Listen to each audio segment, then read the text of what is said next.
નમસ્કાર મિત્રો, કેમ છો બધા? ધોરણ 11 તેમજ 12માં મનોવિજ્ઞાન વિષય ભણતા વિદ્યાર્થીઓ તથા કોમ્પિટિટિવ એક્ઝામની તૈયારી કરતા સર્વે ભાઈ બહેનો માટે આ વિડીયો સિરીઝ બનાવી રહી છું. હું ગુજરાત સરકારના ઓથેન્ટિક એટલે કે પ્રમાણભૂત પુસ્તક એવા ધોરણ 11 અને ધોરણ 12ના જીસીઆરટીના સર્વ પાઠોનું સ્પષ્ટતા સાથે વાંચન કરવાની છું. એનું એક જ કારણ છે મિત્રો કે વિદ્યાર્થીઓ પાસે પુસ્તકો અવેલેબલ ના હોય અથવા તો હાલતા ચાલતા ટ્રાવેલિંગ દરમિયાન, રસોઈ દરમિયાન અથવા તો ગૃહ કાર્ય દરમિયાન ઇયરફોનથી તમે પાઠનું વાંચન કરી શકો છો. અને તમે જાણો જ છો મિત્રો કે વારંવાર વાંચન કરવાથી આપણને એ વિષય વસ્તુ મોઢે થઈ જાય છે, રાઈટ? આ છે આપણા ધોરણ 11ના પુસ્તકનું મુખપૃષ્ઠ. એમાં ટોટલ 10 પાઠ છે. એવી જ રીતે ધોરણ 12માં પણ ટોટલ 10 પ્રકરણ આપેલ છે. એમાં એક પછી એક આપણે સર્વ પાઠોનું પઠન કરીશું. ત્યારબાદ સ્વાધ્યાયના ટૂંક જવાબી પ્રશ્નો, લાંબા પ્રશ્નો, પીવાયક્યુએસ પણ કરીશું અને એમસીક્યુ પણ કરીશું. તો ચલો મિત્રો, સાથે સાથે મનોવિજ્ઞાનની આ નવી જર્નીની શરૂઆત કરીએ. ધોરણ 11 મનોવિજ્ઞાન, પ્રકરણ 6 સ્મરણ અને વિસ્મરણ. આપણે સૌ જાણીએ છીએ કે આપણને આપણા જીવનની અનેક ઘટનાઓ, ઉજવણીઓ, બનાવો અને યાદગાર પ્રસંગો યાદ રહે છે. આ યાદગીરીનું મુખ્ય કારણ આપણામાં રહેલી સ્મરણ શક્તિ જ છે. આ સ્મરણ શક્તિના કારણે આપણે ભૂતકાળમાં બનેલી બધી જ ઘટનાઓ ખૂબ જ સરસ રીતે યાદ કરી શકીએ છીએ.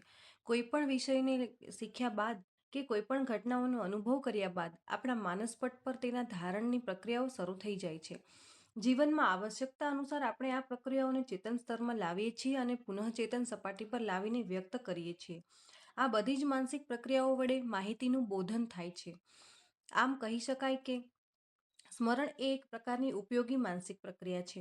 કોઈપણ વિષય સામગ્રીના ધારણ માટે એક ખૂબ જ આવશ્યક છે કે એ વિષય સામગ્રીનું શિક્ષણ લેવામાં આવે, કારણ કે શિક્ષણ વગર ધારણ શક્ય જ નથી.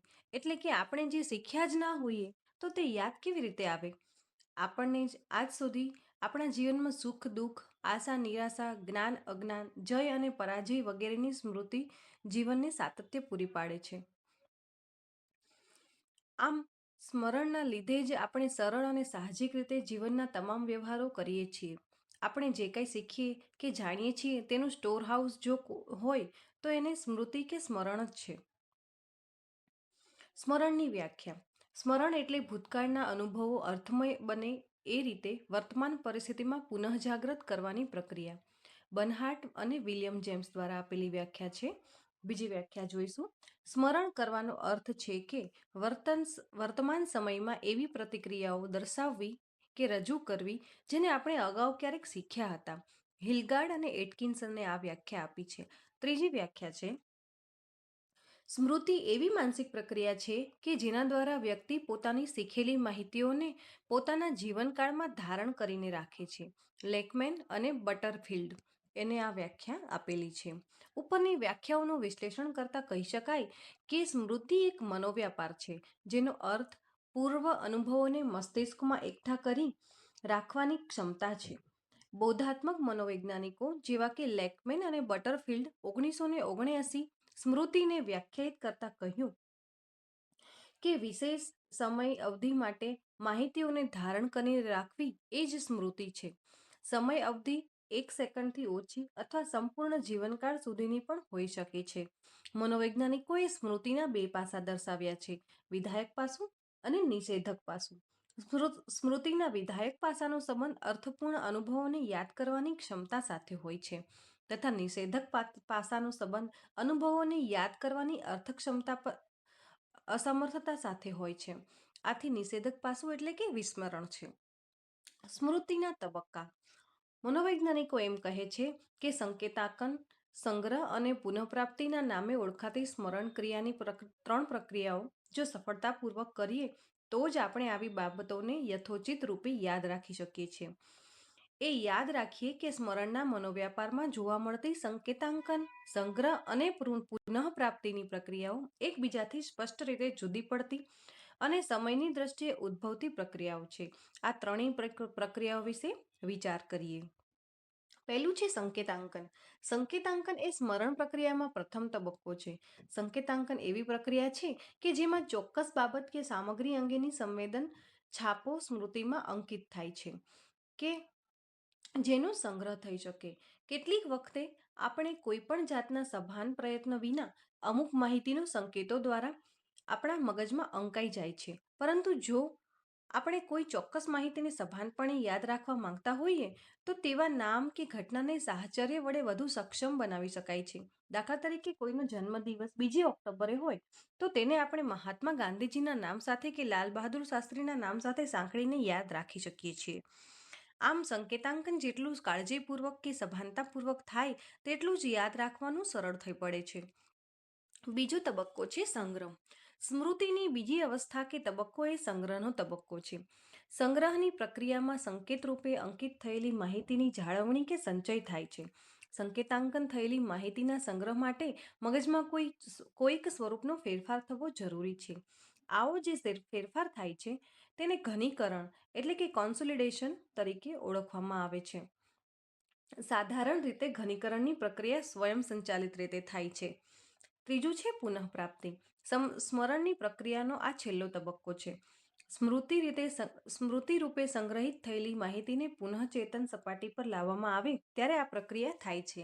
દાખલા તરીકે તમે જગદીશભાઈ નામના માણસને ભૂતકાળમાં મળેલા છો ને આ જ માણસ તમને ફરીથી મળે ત્યારે તમે તેમને કેમ છો જગદીશભાઈ એમ કહીને બોલાવો છો. તેને સ્મૃતિની પુનઃપ્રાપ્તિ પ્રક્રિયા થઈ છે એમ કહેવાય. પુનઃપ્રાપ્તિની પ્રક્રિયા પુનરાવહન અને પ્રત્યભિજ્ઞા એમ 2 સ્વરૂપે થાય છે. સ્મૃતિના પ્રકારો: સાંવેદનિક સ્મૃતિ અને બીજો પ્રકાર છે ટૂંકા ગાળાની સ્મૃતિ, લાંબા ગાળાની સ્મૃતિ.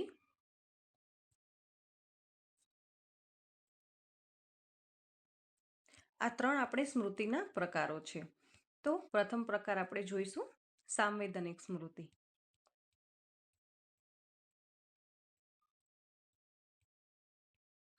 સ્મૃતિના પ્રકારોમાં પ્રથમ પ્રકાર છે સાંવેદનિક સ્મૃતિ. આપણે આપણી સંવેદન ઇન્દ્રિયો દ્વારા જ માહિતી કે જ્ઞાન પ્રાપ્ત કરતા હોઈએ છીએ. આપણે જે કોઈ સાંભળીએ છીએ કે જોઈએ છીએ તે બધી જ સ્મૃતિ હકીકતમાં સાંવેદનિક સ્મૃતિમાં સ્થાન પામે છે.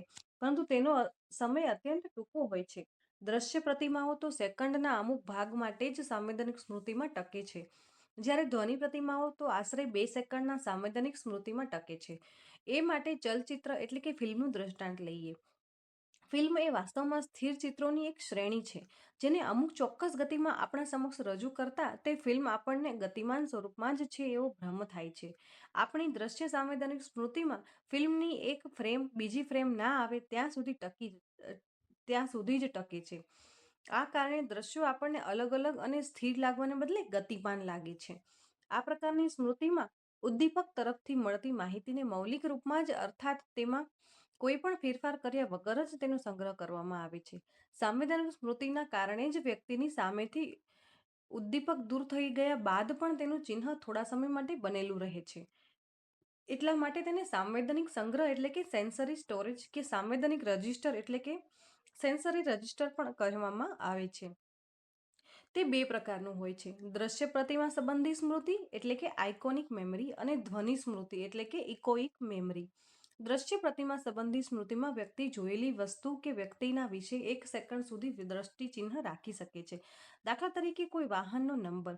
જ્યારે ધ્વનિ સ્મૃતિમાં વ્યક્તિ કોઈ સાંભળેલા અવાજને ઉદ્દીપનનું ચિહ્ન પોતાના મનમાં 1 સેકન્ડથી પણ ઓછા સમય માટે રાખી શકે છે. સાંવેદનિક સ્મૃતિ એ સ્મૃતિની એક લઘુત્તમ અવધિવાળી સ્મૃતિ છે. સાંવેદનિક સ્મૃતિમાં માહિતીઓનો સામાન્યતઃ વધુમાં વધુ 1 સેકન્ડની અવધિ માટે જ સંગ્રહિત કરી શકાય છે. સાંવેદનિક સ્મૃતિમાં ક્ષેત્રમાં કરવામાં આવેલ પ્રાયોગિક અધ્યયનના આધારે નીચેની વિશેષતાઓ માટે મનોવૈજ્ઞાનિકો સર્વસંમતિ જોવા મળે છે. પહેલું છે સાંવેદનિક સ્મૃતિમાં માહિતી 1 સેકન્ડ સુધી જ સંચિત કરી શકાય છે. આથી આ સ્મૃતિ ખૂબ જ ક્ષણિક સ્વરૂપની હોય છે. બીજું છે ટૂંકા ગાળાની સ્મૃતિની તુલનામાં સાંવેદનિક સ્મૃતિની સંગ્રહ ક્ષમતા વધુ પરંતુ લાંબા ગાળાની ક્ષમતા કરતાં ઓછી હોય છે. ત્રીજું છે સાંવેદનિક સ્મૃતિની સંચિત માહિતીઓનું યથાર્થ પ્રતિનિધિત્વ થાય છે. જ્યારે ટૂંકા ગાળાની સ્મૃતિ તથા લાંબા ગાળાની સ્મૃતિમાં માહિતીનું વિકૃતિકરણ થવાથી તે સ્મૃતિઓ અયથાર્થ પણ થઈ જાય છે. ટૂંકા ગાળાની સ્મૃતિ એટલે કે એસટીએમ શોર્ટ ટર્મ મેમરી. ટૂંકા ગાળાની સ્મૃતિનું આયુષ્ય ટૂંકું અને તેનો વિસ્તાર મર્યાદિત હોય છે. ટેલિફોન કરવા માટે ટેલિફોનની ડાયરીમાં નંબર જોઈએ અને આ નંબરને ડાયલ કરવા માટે થોડી ક્ષણો માટે આપણે યાદ રાખીએ છીએ. એ ટૂંકા ગાળાની સ્મૃતિનું ઉદાહરણ છે. ટૂંકા ગાળાની સ્મૃતિમાં સંવેદનિક છાપ 20 કે 30 સેકન્ડ સુધી જ સંચિત થાય છે. આથી આ પ્રકારની સ્મૃતિને તાત્કાલિક સ્મૃતિ તરીકે પણ ઓળખવામાં આવે છે. ટૂંકા ગાળાની સ્મૃતિનો વિસ્તાર ખૂબ જ મર્યાદિત હોય છે. એક જ સમયે 7 જુદી જુદી વિગતો કે માહિતીના એકમો ટૂંકા ગાળાની સ્મૃતિને કારણે જ યાદ રહે છે. આ બાબતની ખાતરી તમે જાતે પણ કરી શકો છો. દાખલા તરીકે નીચે આપેલા આંકડાઓની હારમાંથી એક પછી એક આંકડા યાદ રાખતા જાઓ ને પછી એ કાગળ પર લખો. આ એક એક્સપેરિમેન્ટ છે મિત્રો, જે તમારે જાતે કરવાનું રહેશે. આપણને જોવા મળશે કે મોટાભાગના લોકો 7 વિગતોનું પુનરાવહન કરી શકે છે. ટેલિફોનના નંબરો 7 આંકડાઓથી શરૂ થાય છે, તેથી તે યાદ રાખી શકાય છે. પરંતુ મોબાઈલ નંબર 10 આંકડાનો હોવાથી સરળતાથી એક જ વાર સંકેતાંકનમાં યાદ રાખી શકાતો નથી. અભ્યાસીઓએ બતાવ્યું હતું કે સ્મૃતિ વિસ્તાર 7 આંકડાની ટોચ કક્ષાએ પહોંચી જાય છે ત્યારે વિસ્થાપનની ઘટના જોવા મળે છે. વિસ્થાપનમાં પ્રત્યેક નવી આવતી આઇટમ પહેલાની આઇટમને જાણે કે ધક્કો મારે છે. એના કારણે પહેલાની આઇટમ કે આઇટમોનું વિસ્મરણ થઈ જાય છે. માહિતી એકમોની આ મર્યાદા દૂર કરવા માટે જ્યોર્જ એ મિલર નામના અભ્યાસીએ સામૂહિકરણનો ની પ્રયુક્તિ બતાવી છે. તેમાં માહિતીની અલગ અલગ જૂથ બનાવવામાં આવે છે. દાખલા તરીકે 5, 2, 9, 7, 3, 1, 2, 5 જેવા 8 આંકડાને સહેલાઈથી યાદ રાખવા માટે 52, 97, 31, 25 એવા 4 જૂથમાં જો વહેંચી નાખવામાં આવે તો સરળતાથી યાદ રાખી શકાય છે. એ જ પ્રમાણે નીચેના અક્ષર 1 સેકન્ડના દરે વાંચો પછી તેનું પુનરાવર્તન થઈ શકે છે કે કેમ તે ચકાસો. તમને યાદ રાખવામાં મુશ્કેલી પડે છે કારણ કે આ વિગતમાં 15 અક્ષરો છે. હવે તેને નીચે પ્રમાણે ગોઠવો. આમ 15 અક્ષરોને જુદા જુદા જૂથમાં ગોઠવીને યાદ કરવામાં એ સરળ છે. એટલે એવું માની શકાય કે ટૂંકા ગાળાની સ્મૃતિના વિસ્તારને વધારવા માટે આપણે એકમ જૂથો બનાવવાની સામૂહિકરણની પ્રયુક્તિનો ઉપયોગ ઘણો જ ફાયદાકારક છે. ટૂંકા ગાળાની સ્મૃતિમાં સંચિત માહિતીઓને જ સંગ્રહ કરી શકાય છે, જે થોડા સમયમાં અર્થાત ન્યૂનતમ 1 સેકન્ડ અથવા તો અધિકતમ 20 થી 30 સેકન્ડ સુધી જાળવી શકાય છે. ટૂંકા ગાળાની સ્મૃતિના અસ્તિત્વને બતાવવા માટે કેટલાક પ્રકારની સાબિતીઓ ઉપલબ્ધ છે, જેનો ઉત્તમ પુરાવો ક્રમિક સ્થાનવક્રના અધ્યયનથી પ્રાપ્ત થાય છે. જો કોઈ વ્યક્તિ અર્થહીન પદોની સૂચિને યાદ કરીને તેનું પુનરાવહન કરે છે તો તે સૂચિના શરૂઆતના પદો કરતાં સૂચિના અંતના ભાગના અર્થહીન પદો ટૂંકા ગાળાની સ્મૃતિમાં વધુ યાદ રહે છે. ટૂંકા ગાળાની સ્મૃતિને કામચલાઉ સ્મૃતિ તરીકે પણ ઓળખવામાં આવે છે. હવે છે લાંબા ગાળાની સ્મૃતિ, લોંગ ટર્મ મેમરી LTM. લાંબા ગાળાની સ્મૃતિ એ સાપેક્ષ રીતે કાયમી કે સંપૂર્ણ કાયમી સ્મૃતિનો ભંડાર છે, કારણ કે ટૂંકા ગાળાની સ્મૃતિમાંથી કેટલીક માહિતી લાંબા ગાળાની સ્મૃતિમાં પ્રવેશે છે. એકને એક બાબતનું પુનરાવર્તન થતું રહે તો તેની છાપ પ્રબળ બને છે અને લાંબા સમય સુધી તે જળવાઈ રહે છે. જો કુદરતી રીતે આવી વ્યવસ્થા ન હોત તો સહજ રીતે આપણે વિવિધ વર્તન અને વ્યવહારો કરીએ છીએ તે ન કરી શકે. લાંબા ગાળાની સ્મૃતિને ચિરકાલીન સ્મૃતિ તરીકે પણ ઓળખવામાં આવે છે. તેની સંગ્રહ શક્તિ ઘણી મોટી હોય છે. લાંબા ગાળાની સ્મૃતિ ચિરકાળ સુધી ટકી રહે છે, કેટલીક તો જીવન પર્યંત પણ ટકી રહે છે. પરંતુ એના પરથી એ માની લેવાની જરૂર નથી કે આવી સ્મૃતિનું ક્યારેય કોઈ સંજોગોમાં વિસ્મરણ થશે જ નહીં. ઘણા વર્ષો પછી અમુક બનાવ કે ઘટના કાલે જ બની હોય એવું અનુભવાય છે. એનું રહસ્ય લાંબા ગાળાની સ્મૃતિ છે.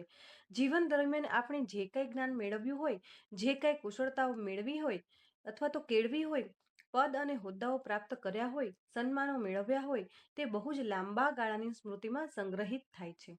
લાંબા ગાળાની સ્મૃતિ એટલે કે LTMમાં જે સંગ્રહિત થયેલું હોય છે તે ઘણું ખરું શબ્દાર્થના સ્વરૂપમાં હોય છે. અલબત્ત દ્રશ્ય પ્રતિમાઓ, ધ્વનિઓ અને ગંધ સુગંધનો સંગ્રહ પણ લાંબા ગાળાની સ્મૃતિમાં થઈ શકે છે. લાંબા ગાળાના સ્મૃતિના પ્રકારો. લાંબા ગાળાની સ્મૃતિ એટલે કે LTMને ટૂલવિંગ 3 વિભાગમાં વહેંચે છે: ઘટનાત્મક સ્મૃતિ, અર્થાત્મક સ્મૃતિ અને રીતલક્ષી સ્મૃતિ. પેલું છે ઘટનાત્મક સ્મૃતિ.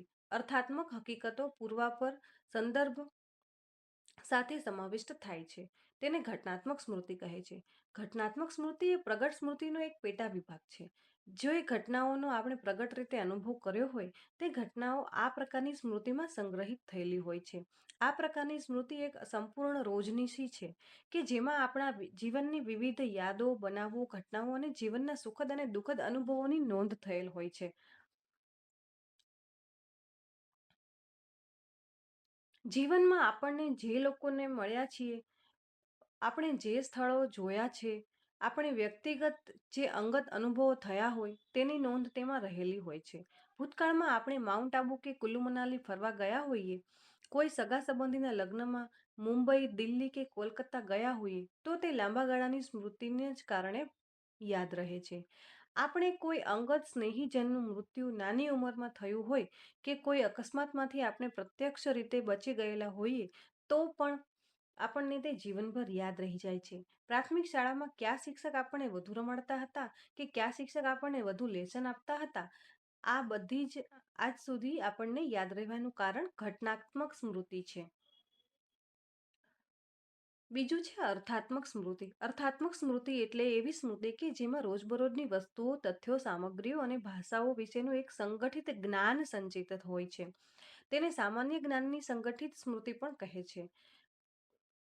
આથી જ તેને સામાન્ય સ્મૃતિ પણ કહેવામાં આવે છે. અર્થાત્મક સ્મૃતિમાં સરવાળા, બાદબાકી, ગુણાકાર, ભાગાકાર કે સૂત્રોની સરળતાથી સમજ મળે છે. એ જ રીતે ધાર્મિક ચિહ્નોના આધારે કયું ચિહ્ન કયા ધર્મનું સૂચન કરે છે તે પણ જાણી શકાય છે. વળી વિવિધ દેશના રાષ્ટ્રધ્વજમાં રહેલા ચિહ્નો અને રંગોના આધારે આપણે તેનું વર્ણન અને અર્થઘટન પણ કરતા હોઈએ છીએ. એ જ રીતે જુદા જુદા પ્રકારના પ્રત્યયો દ્વારા પણ પ્રાણી, પક્ષી કે જીવજંતુના પેટા વર્ગોના અર્થને આપણે સમજી શકીએ છીએ. ત્રીજું છે રીતલક્ષી સ્મૃતિ. રીતલક્ષી સ્મૃતિ એ એક પ્રકારની કૌશલ્ય શક્તિને પ્રગટ કરે છે, જેમાં આપણે ભૂતકાળમાં કોઈ પણ વસ્તુ શીખ્યા હોઈએ તો આપણને જીવન પર્યંત યાદ રહે છે. જેમ કે શાળાએ જતા શીખેલી સાયકલ આપણને કાયમ માટે ચલાવતા આવડે છે. એવી જ રીતે કાર, સ્કૂટર કે કોમ્પ્યુટર આપણે એકવાર શીખી ગયા પછી જીવનભર ભૂલાતું નથી. રસોઈ કરતા એકવાર આવડી ગયા પછી એ સ્મૃતિ કાયમી રહેતી હોય છે. એ જ પ્રકારે જુદા જુદા ધર્મના લોકો પોતપોતાના ધાર્મિક સ્થળોએ દર્શન કરવા માટે જાય છે, ત્યારે પોતાના ધર્મની પરંપરા પ્રમાણે પ્રાર્થના કરતા જોવા મળે છે, જે દરેક ધર્મમાં અલગ અલગ હોય છે. આમ રીતલક્ષી સ્મૃતિ એ કૌશલ્યયુક્ત સ્મૃતિ પણ છે.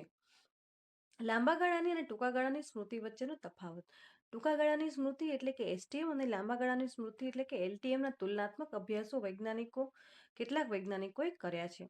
પહેલું છે ટૂંકા ગાળાની સ્મૃતિમાં માહિતીની સંગ્રહ અવધિ 2 થી 30 સેકન્ડ સુધીની બતાવી છે, જ્યારે લાંબા ગાળાની માહિતી સંગ્રહ કરવાનો આવો કોઈ સમય અવધિ હોતી નથી.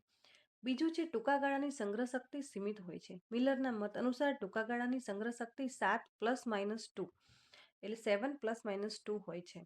વિશેષ પરિસ્થિતિમાં સામૂહિકરણ પ્રયુક્તિ દ્વારા તેને વધારી શકાય છે, જ્યારે લાંબા ગાળાની સ્મૃતિમાં સંગ્રહ શક્તિ અમર્યાદિત હોય છે. ત્રીજું છે ટૂંકા ગાળામાં જે વિસ્મરણ થાય છે તેનો આધાર મોટે ભાગે સ્મૃતિ ચિહ્નો નાશ થવાને કારણે, જ્યારે લાંબા ગાળાની સ્મૃતિમાં માહિતીનું વિસ્મરણ લાંબા સમય સુધી પુનરાવર્તન ન થવાને કારણે આંશિક રીતે થાય છે.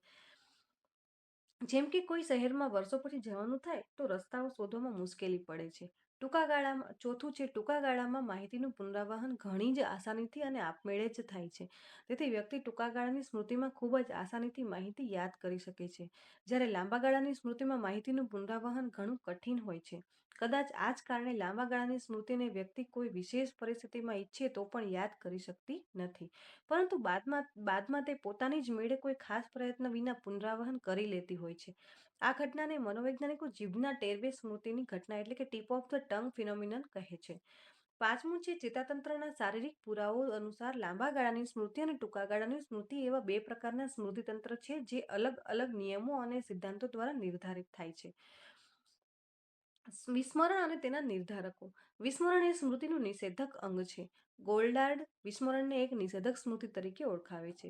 જ્યારે પણ આપણે કોઈ માહિતી શીખ્યા હોઈએ અને પછી જ્યારે તે માહિતીનું પુનરાવહન કરીએ તો તે પૂર્ણ સ્વરૂપમાં ન થાય ત્યારે તે પ્રક્રિયાને વિસ્મરણ કહે છે.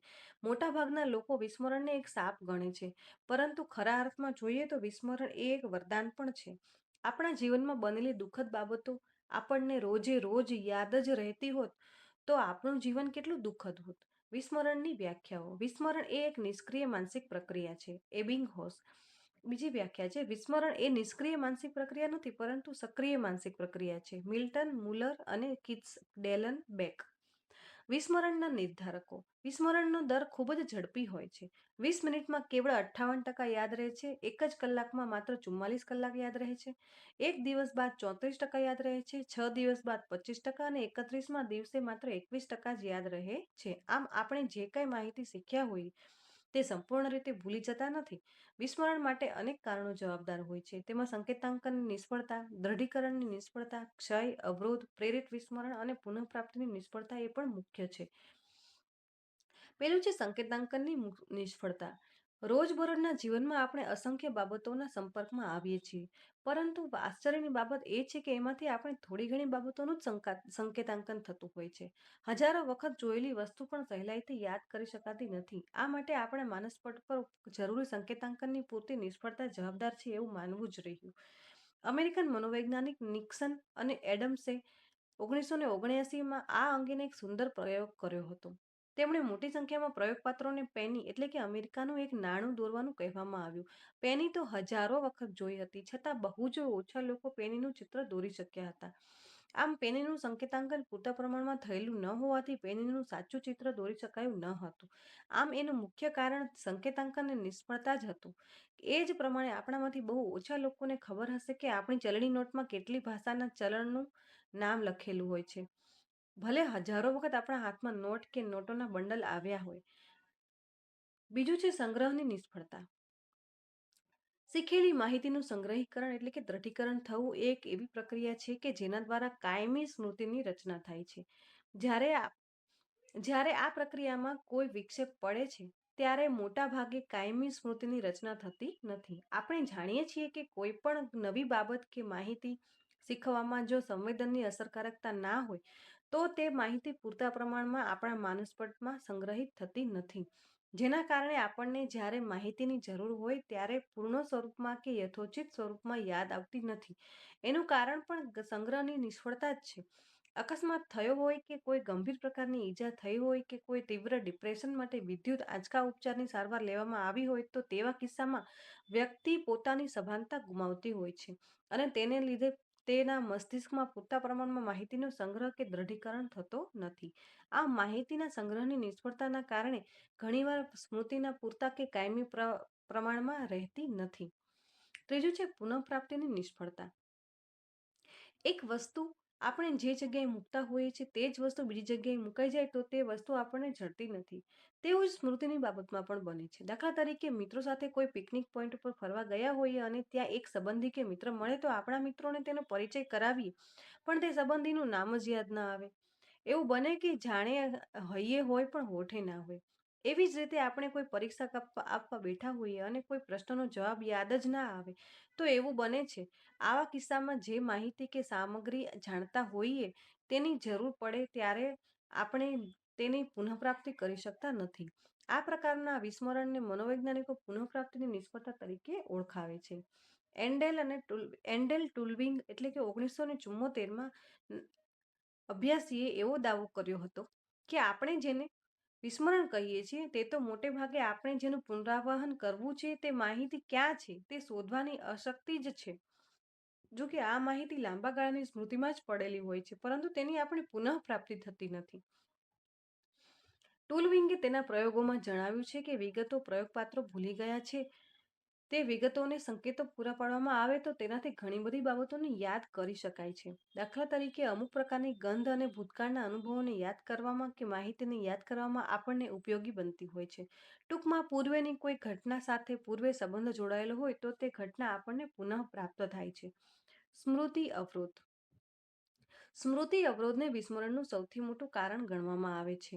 જો કોઈ શીખેલી બાબત કે માહિતી પર પહેલાનું કે પછીનું શિક્ષણ અવરોધરૂપ બને છે તો તેની આપણા વર્તમાન શિક્ષણ પર ખૂબ જ વિપરીત અસર પડે છે. તેને અવરોધ કહેવામાં આવે છે. અવરોધ સમયની દ્રષ્ટિએ આગળ કે પાછળ એમ બંને રીતે થતો હોય છે. તે સ્મૃતિ પર અસર કરે છે. અવરોધના બે પ્રકાર છે, પૂર્વક્રિયા અવરોધ અને અનુક્રિયા અવરોધ. પહેલું છે પૂર્વક્રિયા અવરોધ. પહેલા સંગ્રહિત કરેલી માહિતીને યાદ કરવાની આપણી શક્તિમાં નવું શિક્ષણ કે અનુભવો અવરોધરૂપ બને તો તેને પૂર્વક્રિયા અવરોધ કહેવામાં આવે છે. જેમ કે પહેલા તાસમાં મનોવિજ્ઞાન શીખ્યા હોઈએ અને બીજા તાસમાં સમાજશાસ્ત્ર શીખીએ તો સમાજશાસ્ત્રના શિક્ષણને કારણે મનોવિજ્ઞાનના શિક્ષણની બાબતો આપણને ઓછી યાદ રહે છે, તો તેને પૂર્વક્રિયા અવરોધ થયો છે એમ કહેવાય. આવા અવરોધની અસર ઓછી કરવા શું કરી શકાય? તમને જાણીને નવાઈ લાગશે કે આપણે જે કંઈ પ્રવૃત્તિ કરીએ છીએ તેમાં આપણી ઊંઘ પૂર્વે લીધેલા શિક્ષણને ઓછામાં ઓછી અસર કરે છે. સ્મરણ અંગેના આરંભકાળના એક અભ્યાસમાં જેકિન્સ અને ડેલેનબાકે 4 પ્રયોગપાત્રોને અર્થહીન પદોની યાદી યાદ કરાવી. આમાંના 2 પ્રયોગપાત્રોને મોડી સાંજે યાદી યાદ કરીને પછી તેઓ સૂઈ ગયા, જ્યારે બાકીના 2 પ્રયોગપાત્રોએ સવારના સમયમાં યાદી યાદ રાખી અને પછી પૂરા દિવસ દરમિયાન પોતાની રોજબરોજની ક્રિયા અને પ્રવૃત્તિઓ કરી. સંશોધકોએ બંને જોડીઓના પ્રયોગપાત્રોના ધારણનું માપન 2, 4 અને 8 કલાકે કર્યું તો માલુમ પડ્યું કે યાદી શીખ્યા પછી પૂરતી ઊંઘ લીધી તે પ્રયોગપાત્રોના ધારણનો આંક ઊંચો હતો. ઊંઘ લેનાર પ્રયોગપાત્રો 8 કલાક પછી 50 થી 60% યાદ રાખી શક્યા હતા, જ્યારે રોજબરોજની પ્રવૃત્તિ કરનાર પ્રયોગપાત્ર માત્ર 10 કે 15% જ યાદ રાખી શક્યા હતા. બીજું છે અનુક્રિયા અવરોધ. આપણે સૌ જાણીએ છીએ કે જાન્યુઆરી માસમાં વર્ષ બદલાય છે, છતાં આપણે ચેકબુકમાં અરજી કરવામાં કે અગત્યના કોઈ દસ્તાવેજ લખવામાં આપણે આગળના વર્ષની તારીખ લખી નાખીએ છીએ. મનોવૈજ્ઞાનિકો આવી ભૂલનું કારણ અનુક્રિયા અવરોધ જણાવે છે. લાંબા ગાળાની સ્મૃતિમાં કોઈ સામગ્રી, માહિતી કે અનુભવો સંગ્રહાયેલા હોય અને જો નવી માહિતી કે અનુભવોને યાદ કરવાની આપણી શક્તિમાં તે આડે આવે તો તેને અનુક્રિયા અવરોધ કહેવામાં આવે છે. વર્ગમાં પ્રથમ તાસમાં અંગ્રેજી શીખ્યા હોય અને બીજા તાસમાં ગુજરાતી વિષય શીખીએ તો અંગ્રેજીનું શિક્ષણ ગુજરાતી વિષયના શિક્ષણમાં અવરોધરૂપ બને છે. આવા અનુક્રિયા અવરોધોને નિષેધક સંક્રમણ તરીકે ઓળખવામાં આવે છે. આવી પરિસ્થિતિમાં નવી અને જૂની પ્રતિક્રિયા વચ્ચે સ્પર્ધા થાય છે. તેમાંથી અવરોધની પરિસ્થિતિ સર્જાય છે એમ માનવામાં આવે છે. સ્મૃતિ સુધારણા. આપણે આપણી સ્મરણ શક્તિને કઈ રીતે વધુને વધુ ઉન્નત બનાવી શકીએ છીએ? સ્મૃતિ સુધારણા માટે વધુને વધુ પ્રયોગો કરવામાં આવ્યા છે, પરંતુ સ્મૃતિ સુધારણા માટે કોઈ રામબાણ કે જાદુઈ ઉપાયો નથી. ઘણા લોકોના મુખે સાંભળવા મળે છે કે બદામ ખાવાથી યાદશક્તિ સુધરે છે. તે વાત તદ્દન સાચી ન પણ હોય, પરંતુ સ્મૃતિની સુધારણા માટે જ્ઞાન અને મહાવરાની જરૂર પડે છે. અહીં સ્મૃતિ સુધારણા માટે ઉપયોગી એવી કેટલીક અભ્યાસ ટેવો અને પ્રવૃત્તિઓનો નિર્દેશ કરવામાં આવ્યો છે. એટલે કે પહેલું છે ગોઠવણી. જે તે બાબત યથાસ્થાને હોવી તેનું નામ ગોઠવણી. આપણે જે કંઈ શીખ્યા હોઈએ તેની પુનઃપ્રાપ્તિ લાંબા ગાળાની સ્મૃતિમાંથી કરીએ છીએ. લાંબા ગાળાની સ્મૃતિમાં સામાન્ય રીતે સામગ્રી કે માહિતીને સંગ્રહ કરવા માટે ગોઠવણ થતી હોય છે અને તે જ રીતે આપણને તે યાદ રહેતી હોય છે. દાખલા તરીકે કોઈ આપણને 12 માસના નામ પૂછે તો તરત જ આપણે કારતક, માગસર, પોષ, મહા એમ બોલવા માંડીએ છીએ અને એ જ રીતે ABCDEFG કે જાન્યુઆરી, ફેબ્રુઆરી, માર્ચ, એપ્રિલ, મે, જૂન એ રીતે ગોઠવણીના રૂપમાં પણ જ યાદ રાખીએ છીએ.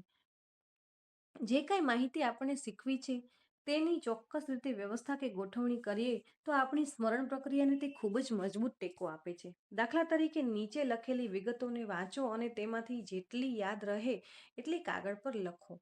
અહીં કેટલીક માહિતી આપેલી છે.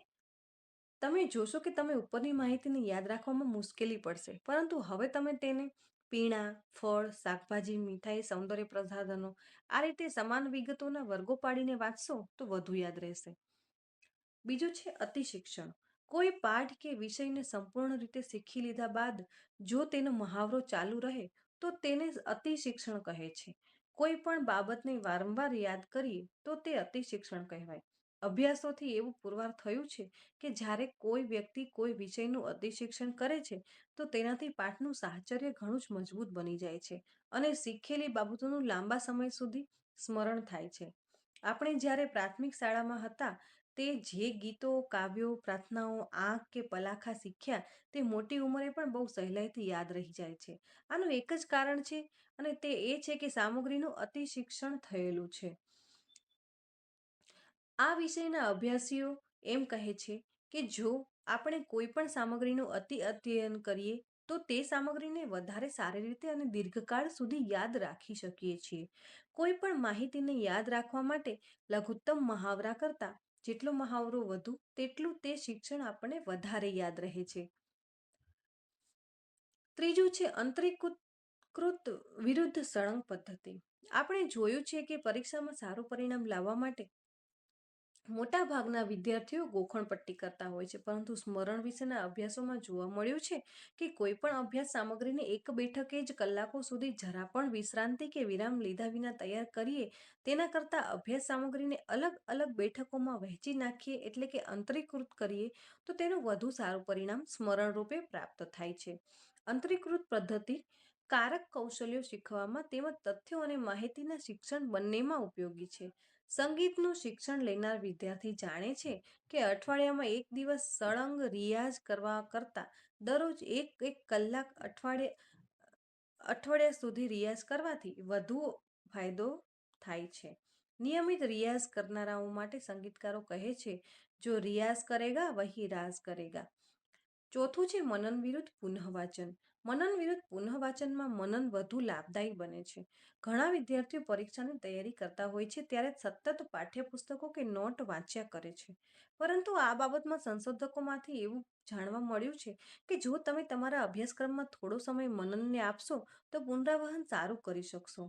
દાખલા તરીકે તમે એકાદ પાનું કે ફકરું વાંચો અને પછી તેનું મનન કરો, ત્યારબાદ તેનું પુનરાવહન કરવાની પ્રેક્ટિસ કરો.